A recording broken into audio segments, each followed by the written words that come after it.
एक अतिशय धक्कादायक व्हिडिओ सध्या सोशल मीडियावरती व्हायरल होतोय। यामध्ये कारच्या बोनेटमध्ये 7 फुटांचा अजगर घुसल्याचा धक्कादायक हा व्हिडिओ आहे। कार गॅरेजमध्ये दुरुस्तीसाठी ठेवण्यात आली होती। गॅरेजच्या मेकॅनिकनं बोनेट उघडल्यावर असं काही घडलं की ते पाहून तुमच्याही अंगावरती काटा आल्याशिवाय राहणार नाही। या अजगराला रेस्क्यू करण्यासाठी वन विभागाची टीम घटनास्थळी पोहोचली। अजगराचं हे थरारक दृश्य कॅमेऱ्यात कैद झालं असून व्हिडिओ सोशल मीडियावरती व्हायरल होतोय। बातमी पूर्ण पाहूया त्याआधी तुम्ही HPN न्यूज चॅनल पहिल्यांदाच पाहत असाल आणि अजूनही चॅनलला सबस्क्राइब केलं नसेल तर नक्की सबस्क्राइब करा, जेणेकरून आमचे अपडेट्स लवकरात लवकर तुमच्यापर्यंत पोहोचतील।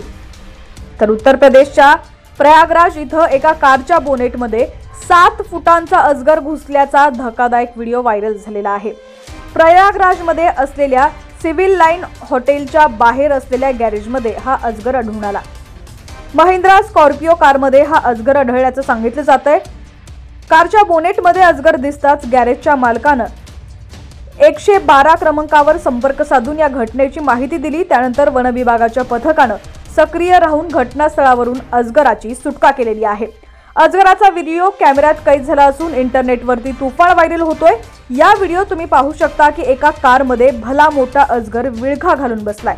वन विभागाचे अधिकारी कारचा बोनेट जेव्हा उघडतात त्यावेळी हा साप कारच्या बोनेट जवळ असल्याचे दिसतं।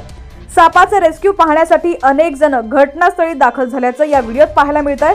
अजगर खूप जड असून या सापाला उचलण्यात अधिकाऱ्यांना समस्या येत असल्याचं या व्हिडिओत दिसतंय, पण अधिकारी सापाच्या शेपटीला धरतात आणि त्याला सुरक्षित ठिकाणी सोडून देतात।